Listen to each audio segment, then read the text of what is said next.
Okay, I suggest we make a start.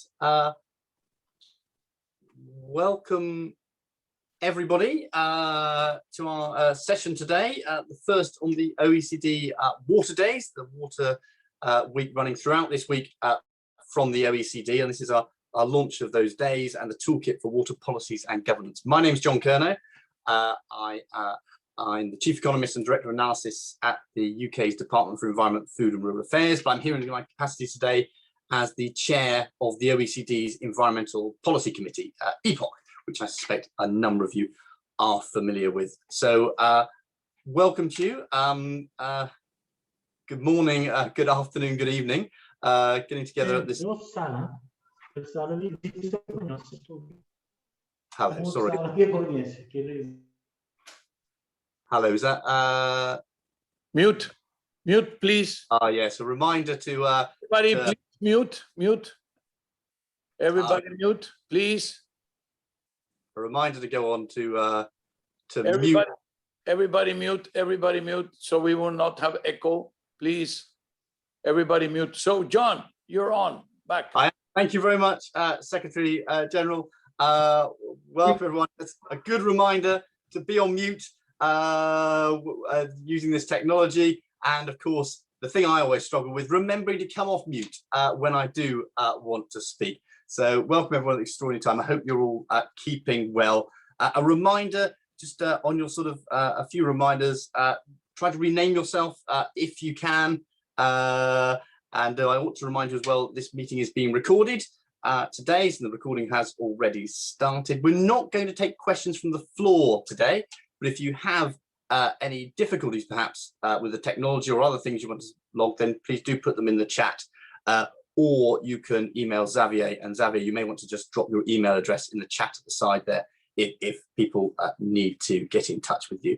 We're not in person today for this launch, but I think probably most of us are very familiar with this technology by now, and certainly in my experience, the OECD do a great job of running sessions with this technology.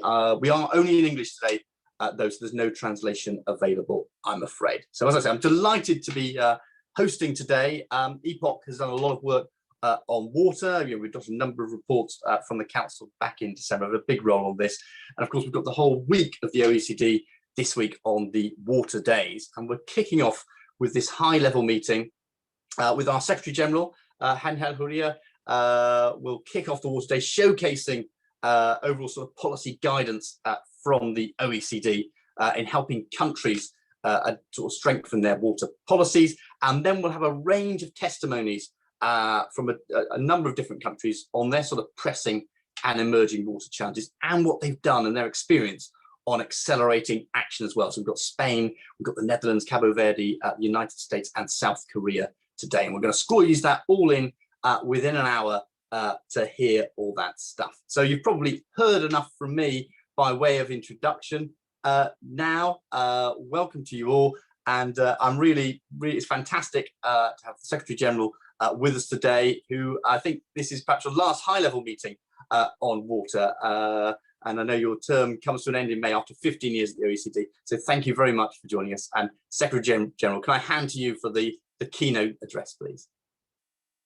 Well, Excellencies, ministers, ambassadors, dear friends, I am delighted to celebrate World Water Day with you and to kick off this first edition of the OECD Water Days with an S. This year's event has a particular meaning for me. It is a testimony of the significant journey that we collectively embarked upon 15 years ago when I joined the OECD as Secretary General. At that time, I insisted that water, together with migration and health, was one of the core topics where the OECD should do more. I knew that water was a strategic, cross-cutting issue and a key driver of sustainable and inclusive growth. Now, not everybody understood why I wanted to focus on water 15 years ago. Today, they do. The COVID-19 pandemic, climate change, have confirmed that water is central to humanity and to its well-being and necessary for resilient communities.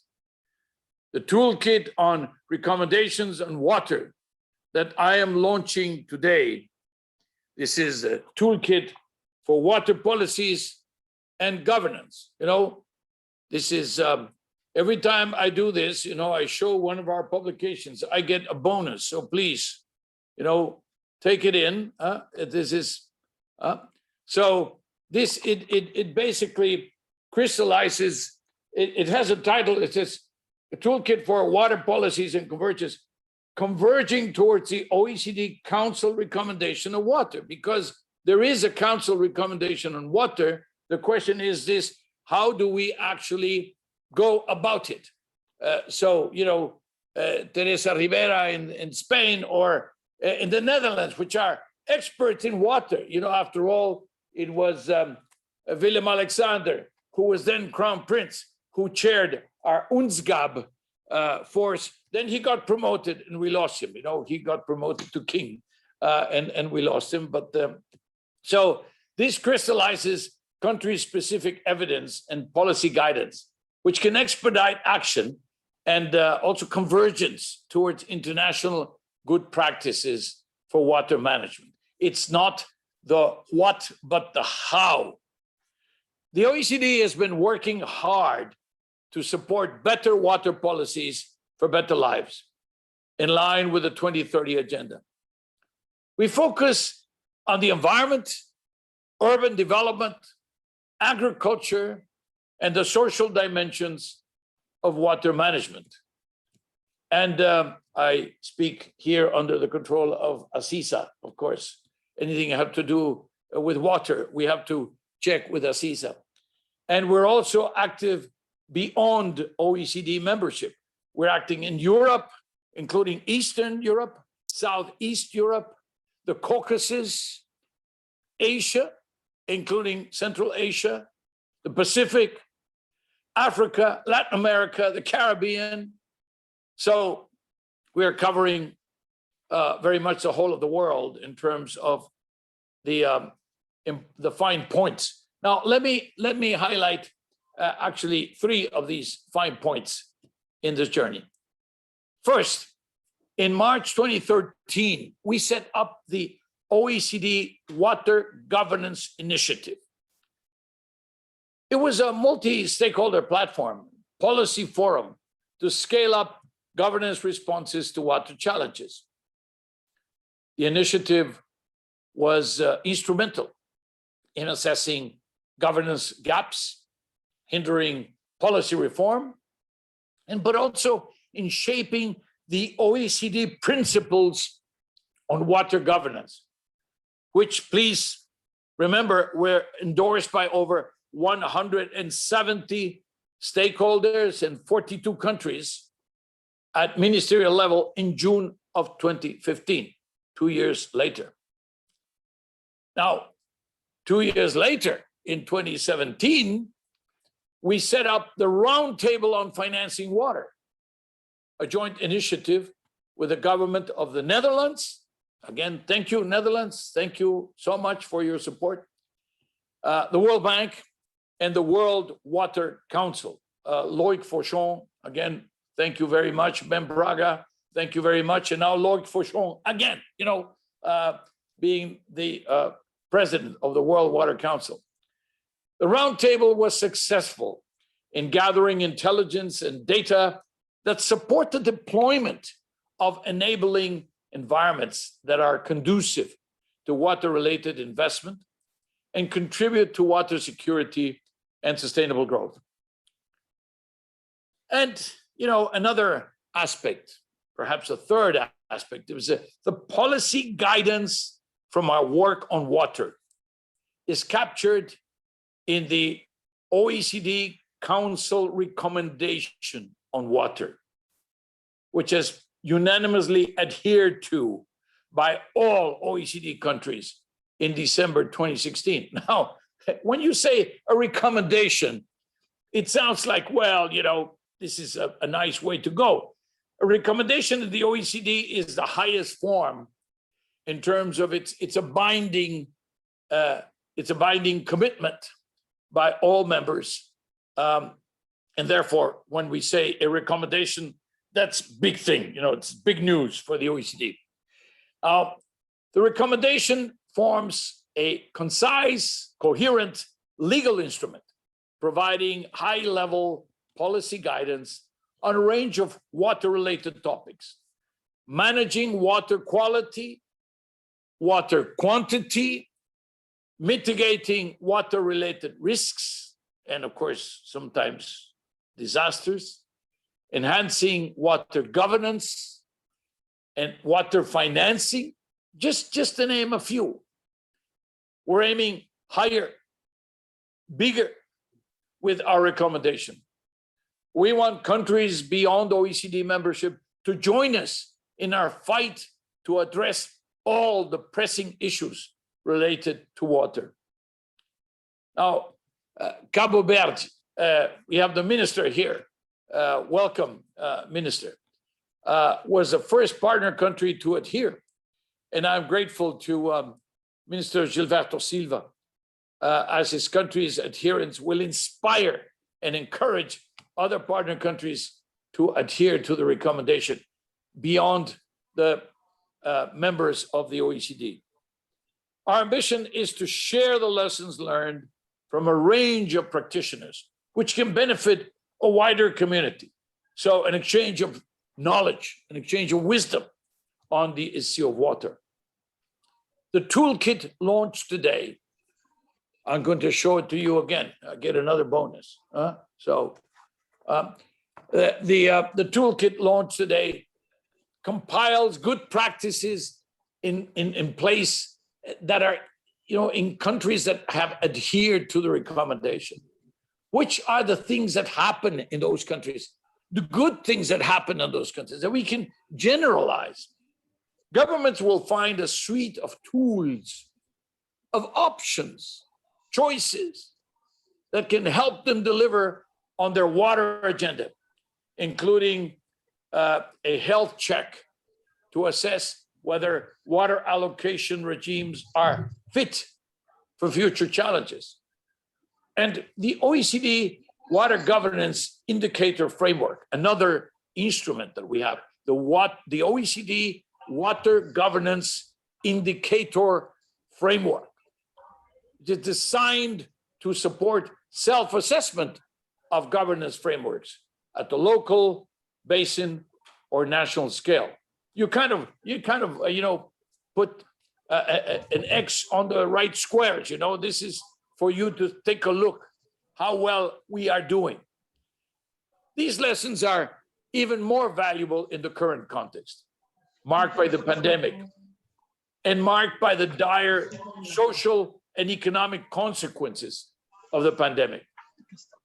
Importantly, they can help us make the best of our capacities for collective action. So, dear friends of water, cooperation and unity should be the ambition of the water community. Water is our common, most important resource.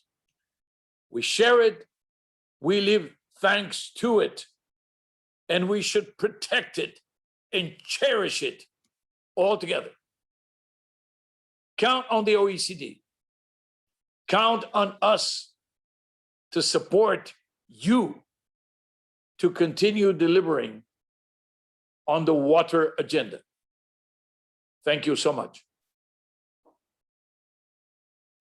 Secretary General, thank you. Thank you very much for that introduction and that keynote speech.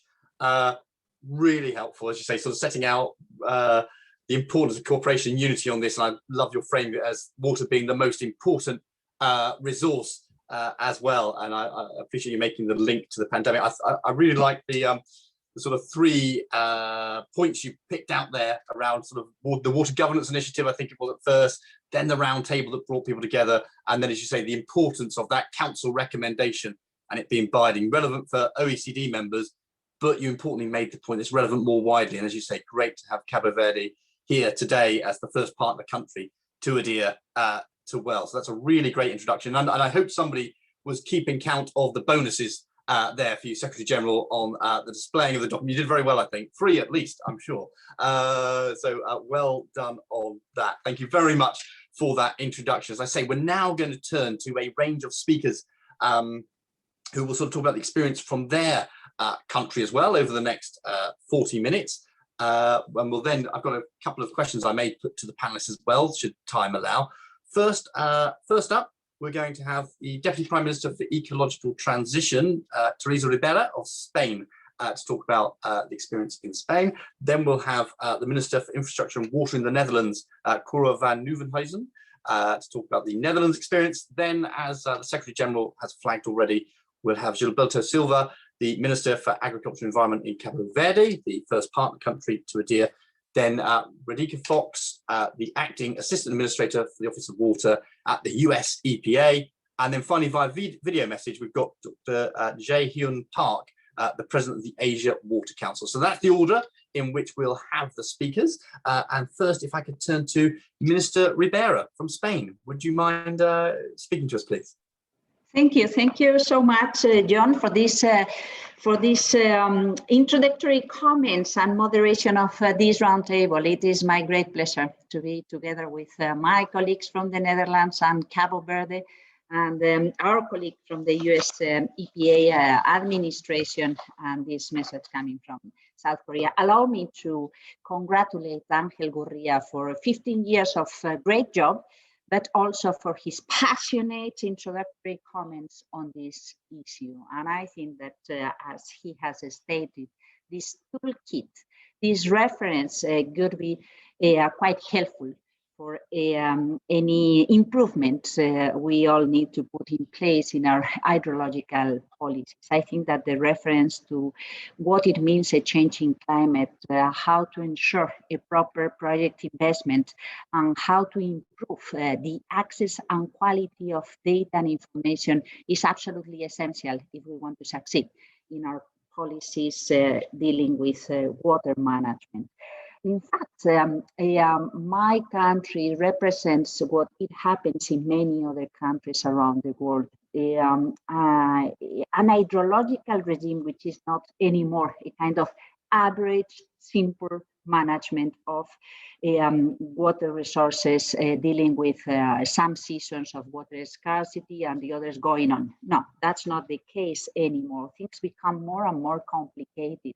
And this is why the traditional policies dealing with hydrological management needs to be updated and be thought and shaped in a very different manner. The rational response along the decades has been to allocate the scarce resources for different uses and to invest in hard infrastructure for water transport and management. And sometimes we have succeeded, sometimes we have got problems. But in general terms, that was the way things tended to work in the Roman times. So it's not something coming from the day before yesterday, but far away. The issue is that we have started to experience quite dramatically the impacts of a changing climate. Now, as I said, there is not an average volume of water to be allocated, but we need to be ready for the streams. Extreme weather events, so droughts, long-lasting droughts, or floods because of a heavy rainfall being concentrated in some areas. And this means that if we want to ensure water security, we need to manage things in a very different manner. We need to anticipate risk, to avoid maladaptation to climate impacts, to conceive the water as something very relevant in terms of ecosystems and biodiversity and environmental goods, and at the same time to ensure that proper access for rational uses of water is properly ensured.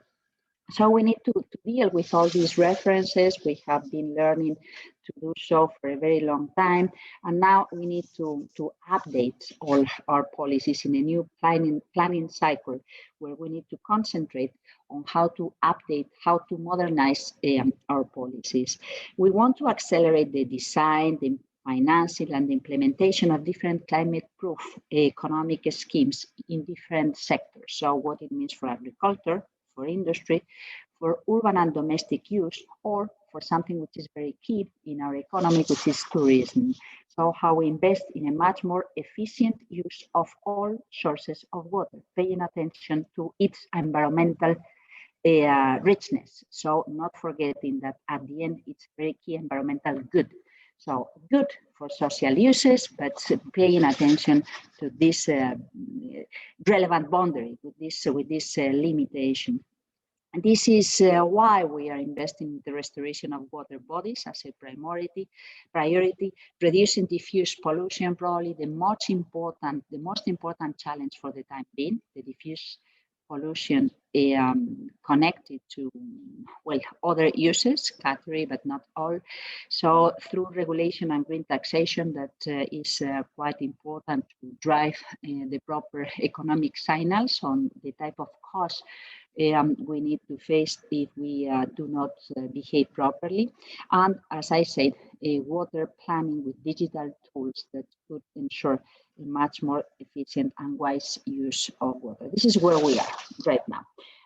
What I would like to stress in what we have in front of us. The first thing is that we thought that the recovery plans were also an important context to underline and to accelerate a much more consistent approach to this water blue agenda. So a unique window to implement the reforms and investments that we were already thinking of in the context of this new cycle of planning. The opportunities lay in resource efficiency in the different sectors, the urban cycle and the prevention of risk flooding, as well as the proper digitalization of the surveying and understanding of what is going on in the water cycle. There are three main issues files where we will be emphasizing our action: the restoration of rivers and river basins for nature-based protection against floods, the boosting water sanitation and reuse schemes, taking, as I said, the advantage of what we have already been learning in the recycling and reuse of water. So small urban settlements and final uses profiting of this water recycle access, and combating diffuse pollution, water quality as a key reference for all the different impacts and to address biodiversity loss, avoiding harmful impacts to human health. In that sense, the digitalization of water management is going to be key for efficiency purposes, but also for a better understanding on what we want, what we have, what we need, and how much we can still improve what we have in our hands. The automatic hydrological information systems need to be updated. So the control of water use and monitoring of ecological flows is absolutely key. The modeling of hydrological cycle in a time to be increasingly complicated is absolutely key, and the early warning system, so to prevent risk flooding and to ensure the security of current infrastructures is crucial. My final comments on the OECD recommendations would be to stress, to underline how much we appreciate the reference to the nature-based solutions and the green infrastructures as a way forward, how much attention we are paying to the sustainable financing models for investments in the provision of services, especially those related to scaling up sanitation and enhanced control of flood. We think that this is very interesting. The references and the thoughts around water governance, specifically water allocation regimes in the context of flexibility that need to deal with uncertainties, and this is going to be a challenge for all of us. And finally, the ongoing work on the emerging pollutants, which I think will be an increasingly issue of concern everywhere. So something to pay much attention and to be very serious in the time to come. So, thank you so much. With this, I end my comments, and it will be my great pleasure to pay attention to the ideas and thoughts shared by our colleagues in this panel. Thank you, John. Deputy Prime Minister Rivera, thank you very much for that.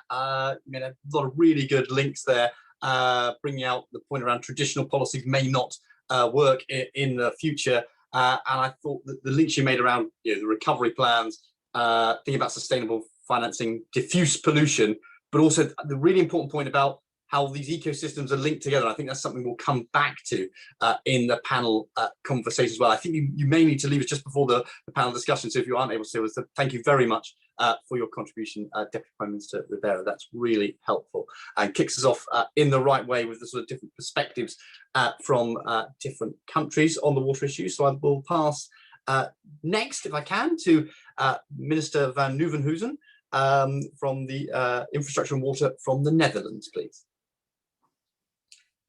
Well, thank you, John. Good morning, good afternoon, good evening to all of you.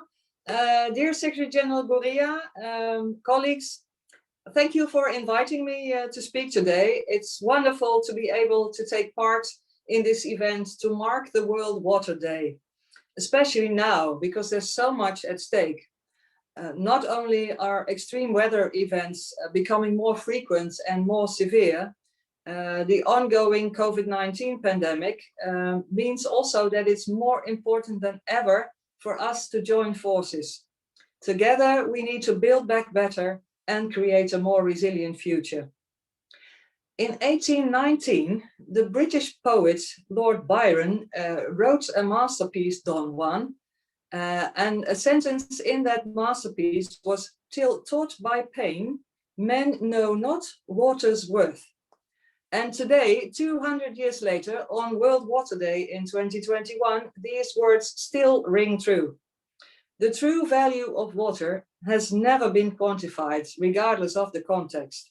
In households, in food, in healthcare, in the economy, or simply in the natural environment. And that sometimes leads to bad decisions in spatial planning and infrastructure, in industrial development and agriculture, in ecosystem conservation, in housing, everywhere. It leads, for instance, to farmers pumping up so much water for irrigation that people down the road do not have enough to drink.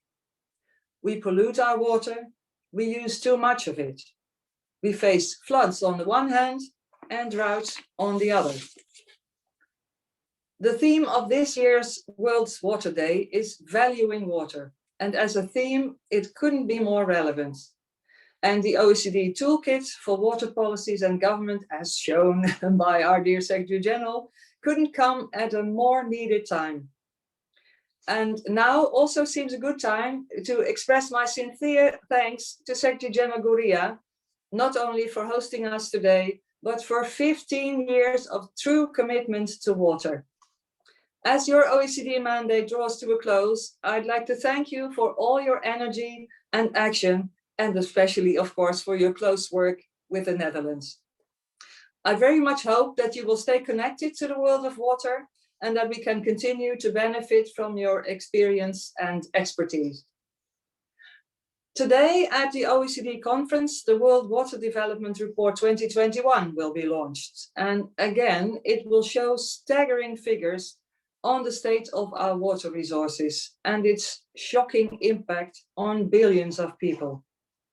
The COVID-19 crisis reminds us once again in many challenges that water is key, because our first line of defense against COVID-19 is simply washing your hands with water. I firmly believe, however, that human action can help solve the problems that we face, and the COVID-19 crisis is a defining moment in this regard. The world is spending trillions of dollars to boost economies recovering from the pandemic. And in spending that money, we have the choice between investing it in the long-term green and blue resilience of our societies or wasting it on short-term quick wins. Standalone COVID-19 recovery plans are not the solution. We should integrate them into resilient development plans for low-carbon infrastructure, renewable energy, nature-based solutions, and resilient water and food security. And we need plans, but these plans are already there. In other words, we can build on existing efforts.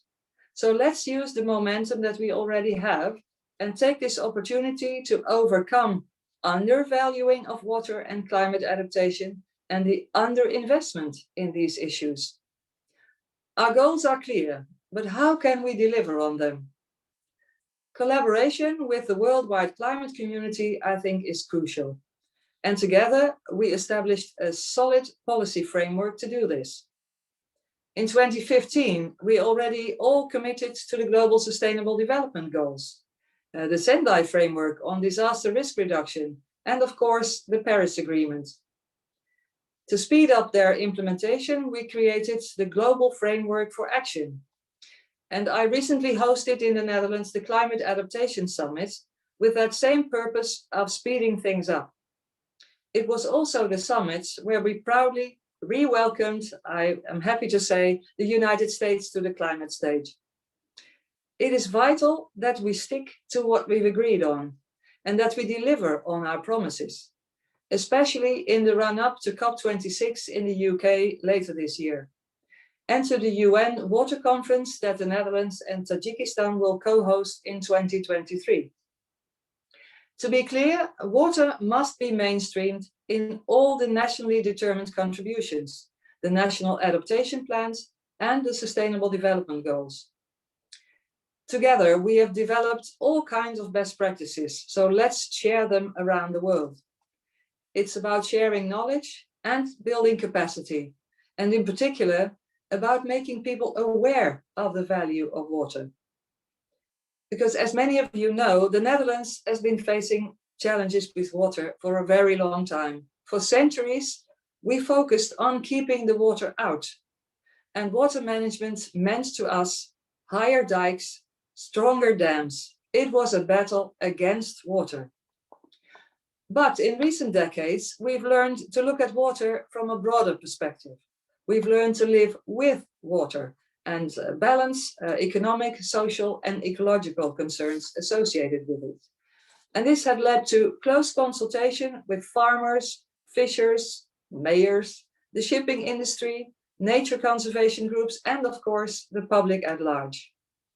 And our efforts are paying off. Our country is not only becoming more protected, it's also becoming greener.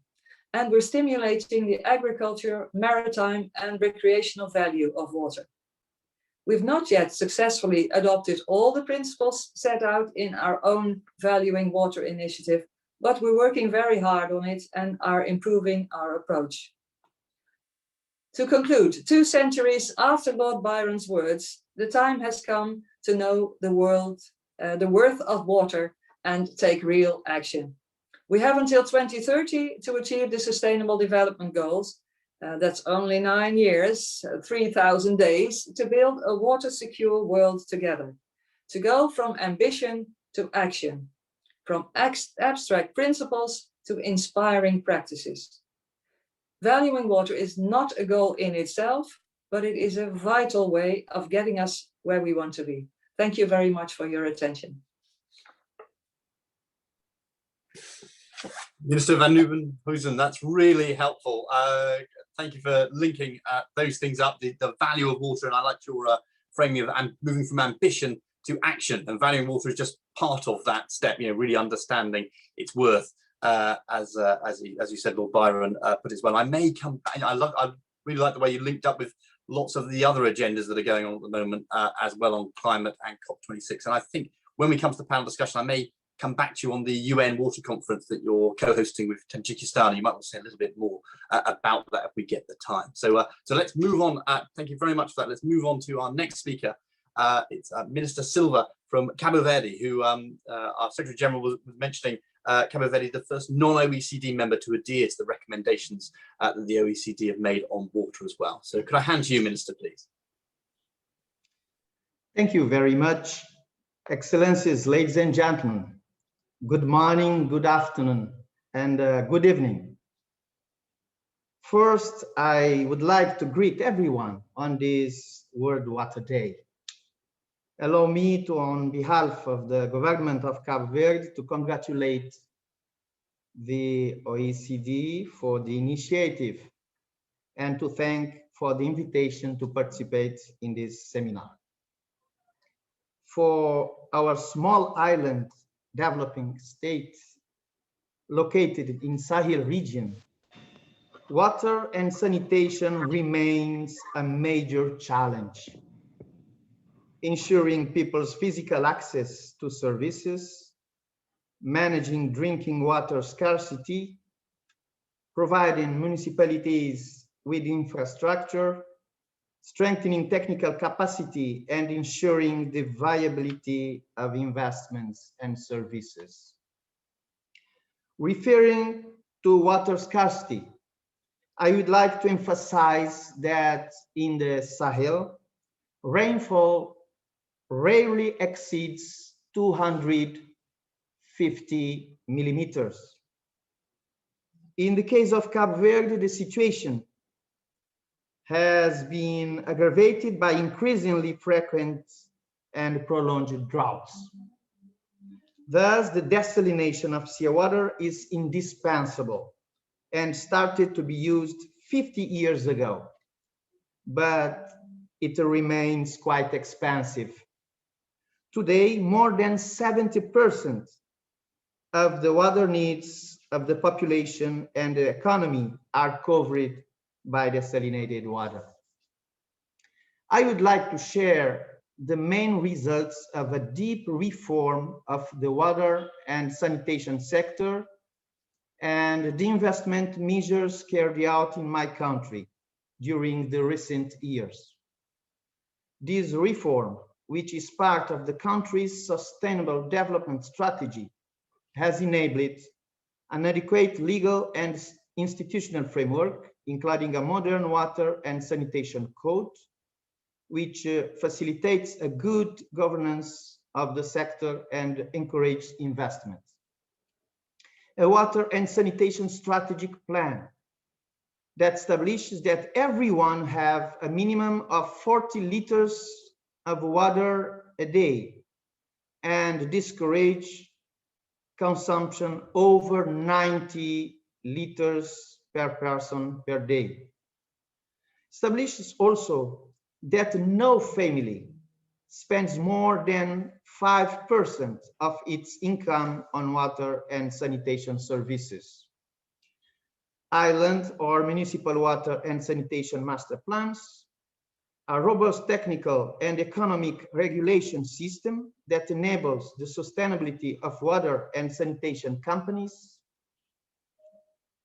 the water standards for human consumption, a social tariff on water to protect disadvantaged families, making services more inclusive. Entrepreneurship on water and sanitation services. Annual presentation of the water supply and sanitation report. Construction on infrastructure and equipment on all islands, such as desalination plants, reservoirs, supply and distribution networks, wastewater treatment plants, photovoltaic parks, among others, to improve consumption and services. It is clear that these gains would not be possible without very fruitful cooperation within international organizations and friendly countries, especially those that are part of OECD. Our priorities: more infrastructure investments in order to achieve full coverage of the country in water and sanitation services. Reinforcement of the water and energy nexus, including the focus on renewable energies. Desalination of brackish water and seawater for consumption and agriculture, mainly using renewable energies. Strong commitment to the safe reuse of treated wastewater in agriculture in the perspective of the circular water economy. This, together with investments in renewable energies, is also part of our strategy for resilience and adaptation to climate change. Water scarcity management in agriculture, including a strong focus in promoting drip irrigation and resilient farming practices, less water demanding crops, as well as biosaline agriculture.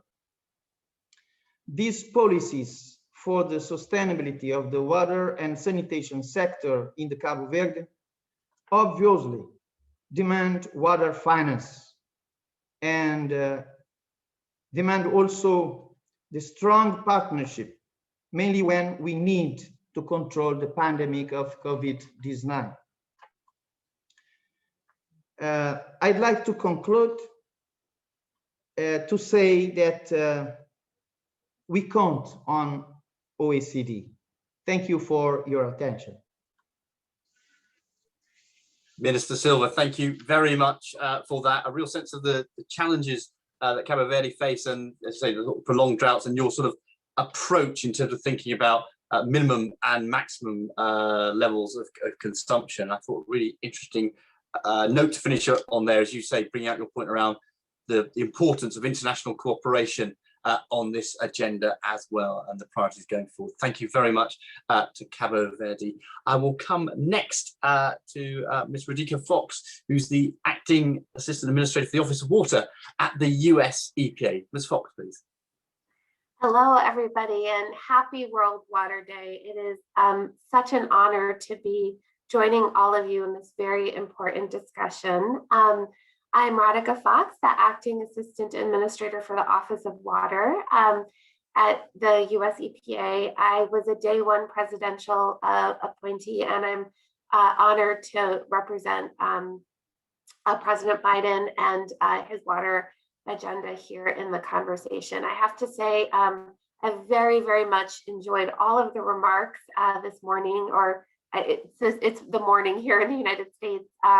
And I was furiously taking notes as I listened to the conversation, and very much look forward to engaging with my colleagues across the globe on these pressing issues in the coming months and years. I also want to begin by really recognizing OECD's leadership and commitment to this dialogue and its contributions to governance, and really building a state-of-the-art knowledge base in the area of water infrastructure finance. I know that we here in the United States has very, very much benefited from OECD's leadership.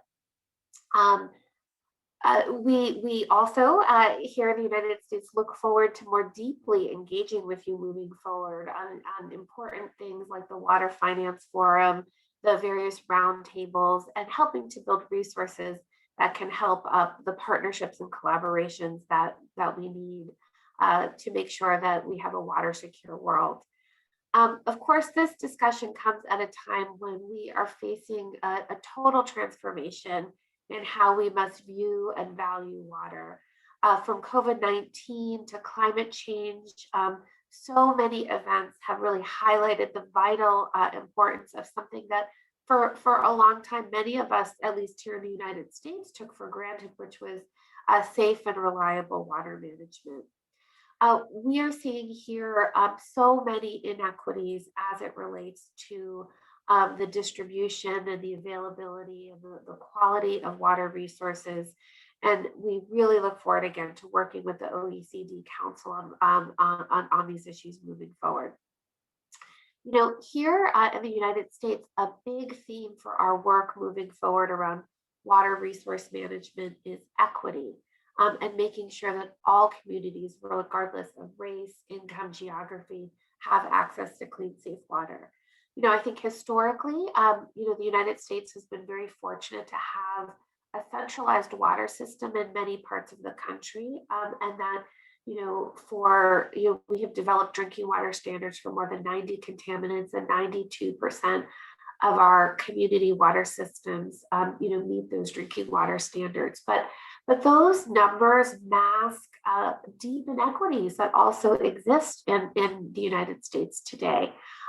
We know that lower income people and communities of color in particular really struggle with the challenges of both access to water and making sure that it's affordable. That's why a big pillar of President Biden's agenda is what we're saying, build back better, and that investment in domestic water infrastructure will be central to the build back better agenda, with an eye really on closing the water equity gap. In order to achieve the Build Back Better agenda for water, we're really looking forward to utilizing a robust range of water infrastructure financing programs that have served many communities, our state revolving loan funds, as well as new innovative programs like the Water Infrastructure Finance and Innovation Act. Really will help us make sure that we are meeting the water needs of all communities across the United States.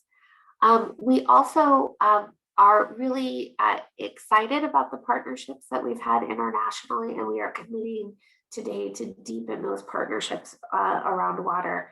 The US Global Water Strategy is something that we have really enjoyed being a part of to help ensure safe drinking water and sanitation services are accessible, and we look forward to deepening that partnership in the coming years.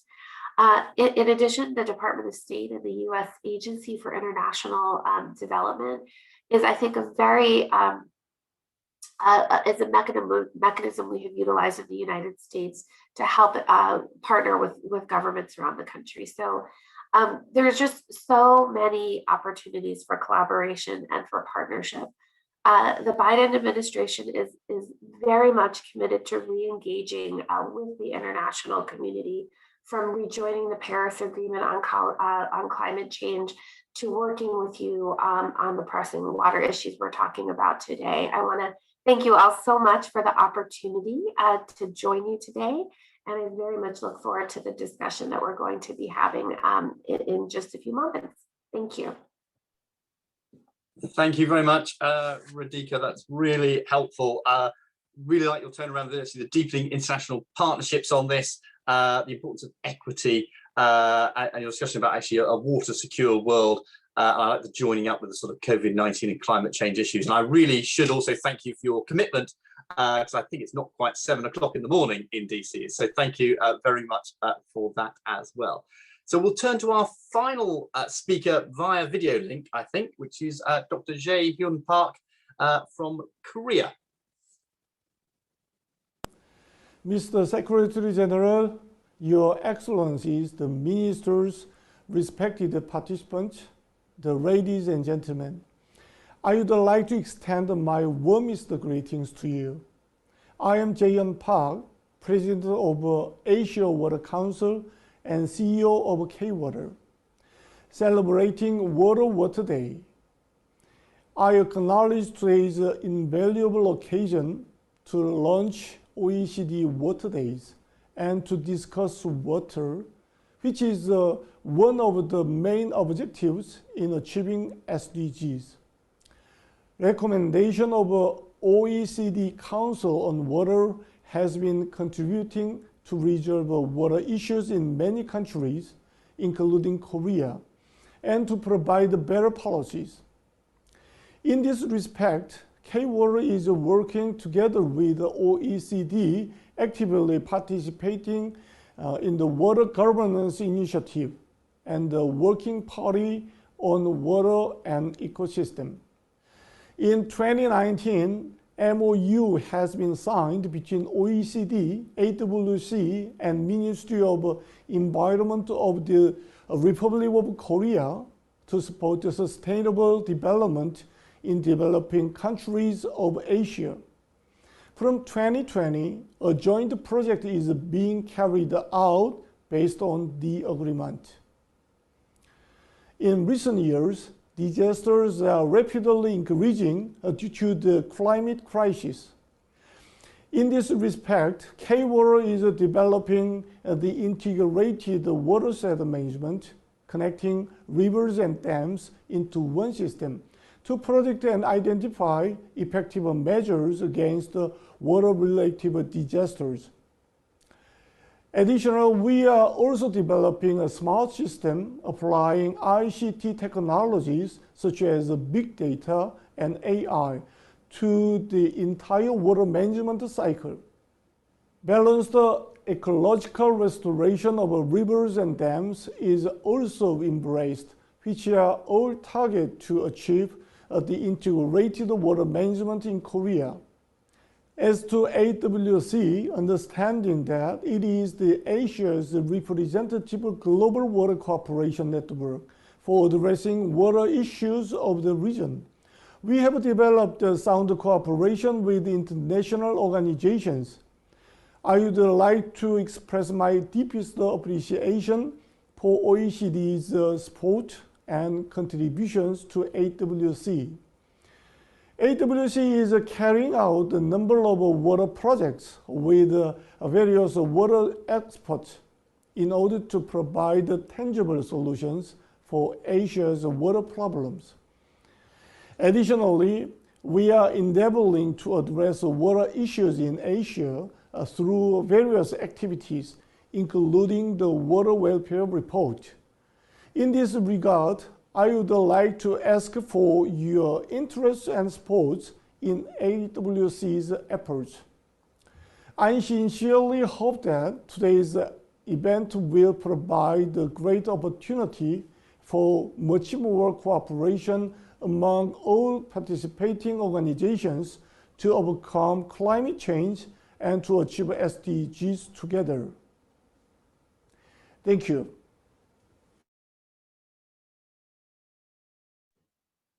Thank you very much to Dr. Jae Hyun Park for that recorded message for us there as well. And again, bringing out some of the things we've heard from other speakers as well, haven't we, around those links to ecosystems, to climate change and the importance of international cooperation. So we've got, thank you to all our speakers there for those really excellent and wide-ranging presentations. We've got 6 minutes. I suspect other people have got things to get to the end of 6 minutes, so we might just quickly go around the panelists for some thoughts. And I'll maybe just ask a question, one or two of you, but feel free to weave in any other points you want to make on the back of other speakers. But if I could encourage you to be quite succinct so we can finish in time. So firstly, I might come to the Netherlands. And Mr. van Nieuwenhuizen there. You mentioned in your remarks that the Netherlands are co-hosting with Tajikistan, I think you said, the important 2023 UN Water Conference. Looking ahead, what do you think is going to be the big main areas of focus for that conference? Well, thank you, John. I think the main focus will be on action. We really have to show leadership to take things further, scale up the best practices that we already see. And maybe my final message would be that we can show that there's also a solid business case behind most of these best practices, because prevention pays. It benefits people, it benefits our environment, it benefits our economy.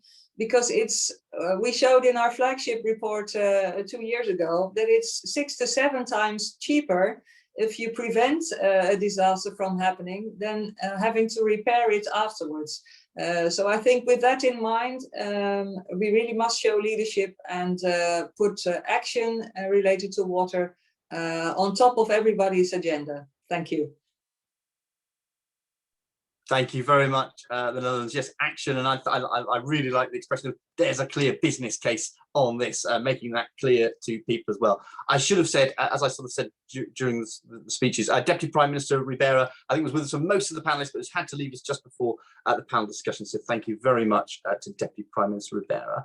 I might come now, and I might ask both Cabo Verde and the United States one question and bring you both in for your perspectives on this, because I think it links to what you were talking about here, which is about the critical importance of connecting water to other agendas as well, whether it's equity, whether it's agriculture, infrastructure, health, climate change as well. I wonder if you'd like to say a bit more about that, but also what are the best ways to do that in practice? I'll come to Cabo Verde first, if that's okay. And as I say, please feel free to make any other comments you might want to make on the back of other panelists' contributions earlier as well. So Cabo Verde first, please.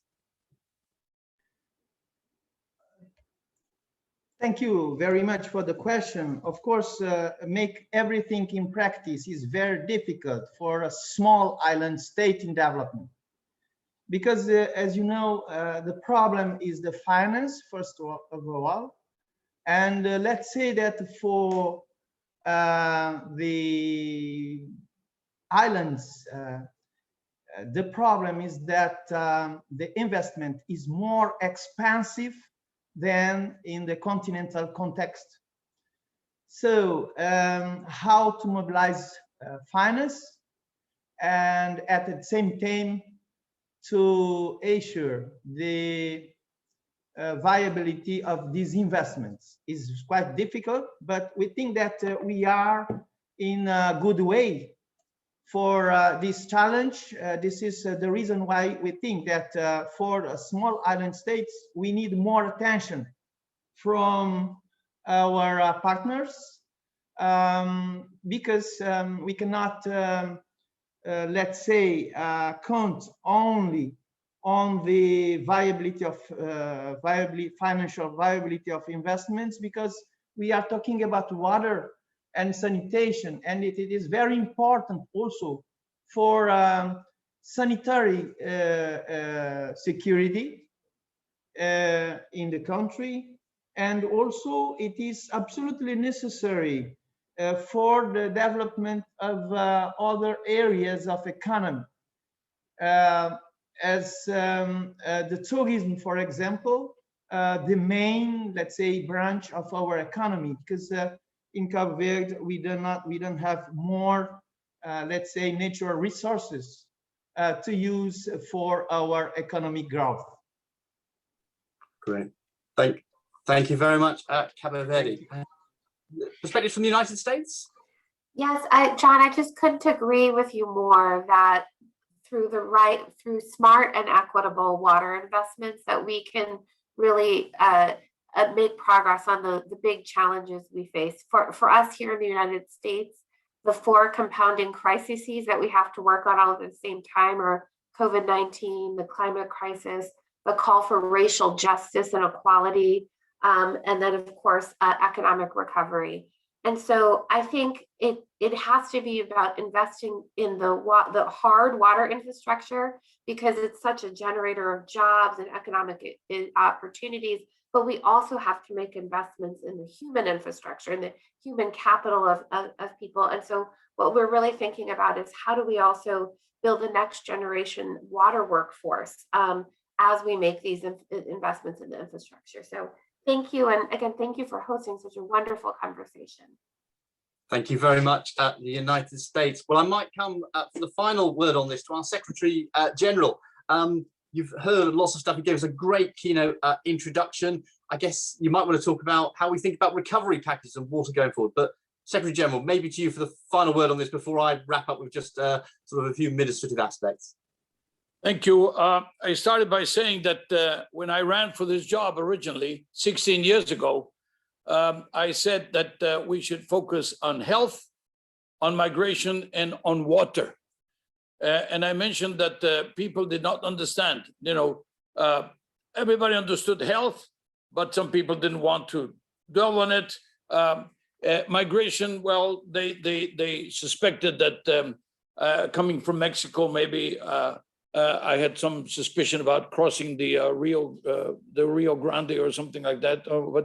But the question about water, people didn't understand why I was interested. Now, everybody today understands it's not only cause of conflict, cause of security, insecurity. Too little of it causes problems. Too much of it, as we have in the case of the Netherlands, and even today in New South Wales, for example, in Australia, where you have these flows with the whole houses, flowing by, etc.